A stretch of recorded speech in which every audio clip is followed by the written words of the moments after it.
Berikutnya bentang alam dataran tinggi. Keanekaragaman hayatinya seperti hutan tropis. Sumber daya alamnya misalnya tanah. Assalamualaikum warahmatullahi wabarakatuh. Selamat datang di YouTube channel Hendarto Travelai.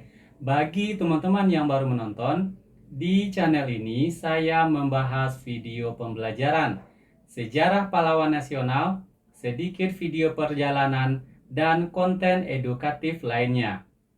Pada video yang sekarang, saya membahas uji kompetensi mata pelajaran Ilmu Pengetahuan Alam dan Sosial kelas 4 SD. Tanpa berlama-lama, mari simak videonya.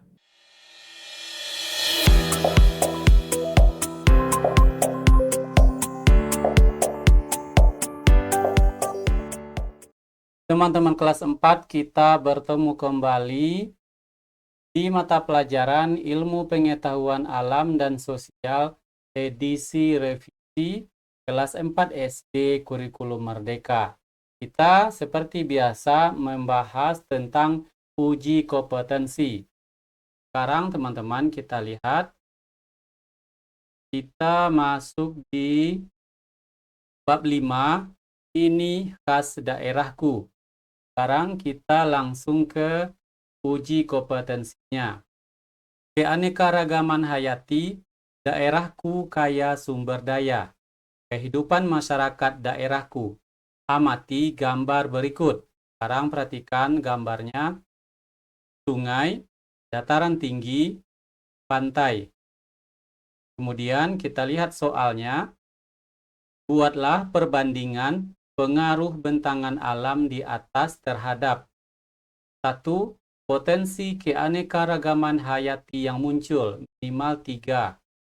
Nah, ini jawabannya langsung, yaitu keanekaragaman gen, keanekaragaman spesies, dan keanekaragaman ekosistem.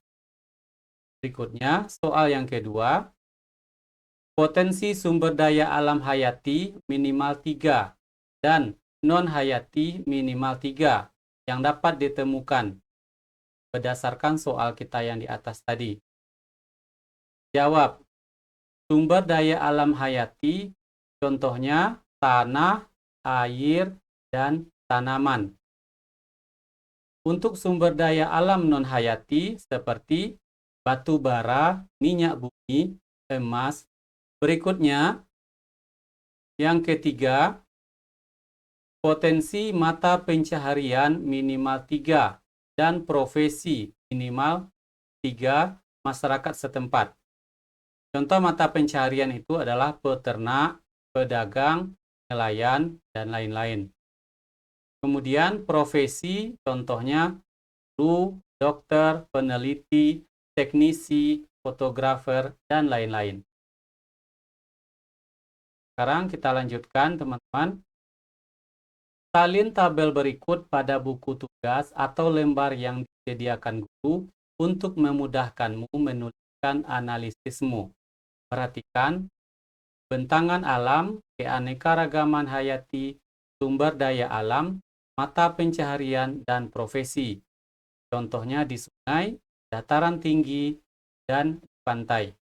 Selanjutnya, ceritakan dengan singkat analisismu. Apa yang membuatmu berpikir keanekaragaman hayati, sumber daya alam, mata pencaharian, dan profesi tersebut terdapat pada bentang alam tersebut? Hubungkan dengan ciri bentang alam dan cara hidup ragam makhluk hidup yang kamu ketahui. Sekarang kita jawab. Bentang alam sungai. Keanekaragaman hayatinya adalah ekosistem makhluk hidup seperti ikan. Sumber daya alamnya contohnya adalah air. Mata pencahariannya seperti budidaya ikan. Kemudian profesi yang ada di sekitar sungai berdasarkan mata pencaharian itu seperti penyuluh lapangan perikanan.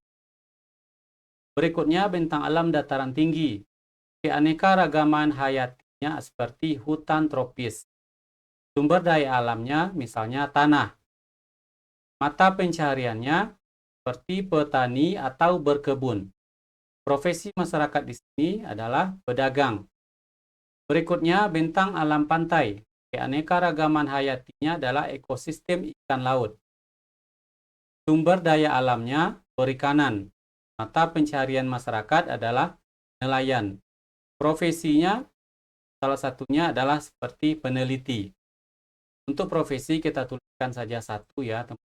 Berikutnya, untuk jawaban yang analisis singkat, ini analisis singkatnya. Keanekaragaman hayati, sumber daya alam, mata pencaharian, dan profesi. Pada setiap bentang alam, ada yang berbeda dan ada yang sama. Perbedaan terjadi karena kekhasan dari bentangan alam tersebut. Seperti bentangan alam sungai, tentu masyarakat memanfaatkan untuk budidaya ikan. Berbeda dengan daerah pantai. Meskipun sama-sama ikan, tetapi bentang alamnya beda dan kegiatannya juga berbeda antara sungai dan laut. Untuk profesi, bisa saja ada kesamaan seperti peneliti, guru, fotografer, teknisi, dan yang lain-lain saling menyesuaikan dengan kondisi daerah masing-masing. Inilah pembahasan dari uji kompetensi ini khas daerahku. Sekarang kita lihat pelan-pelan ke bawah.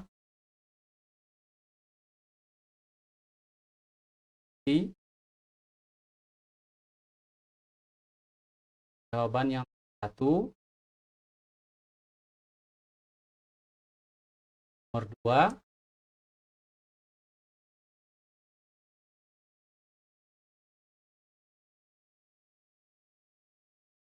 tiga, ada pembahasannya. Berikutnya jawaban yang terakhir, pembahasan yang terakhir.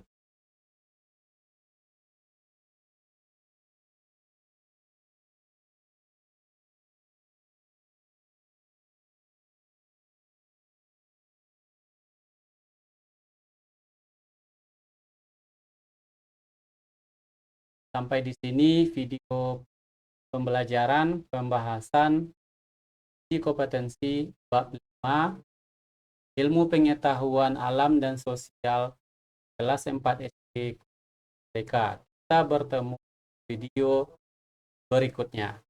Masih di uji kompetensi.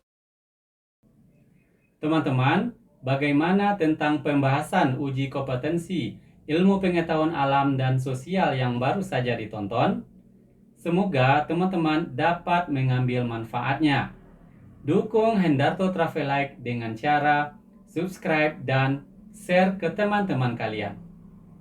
Terima kasih. Tunggu video uji kompetensi berikutnya.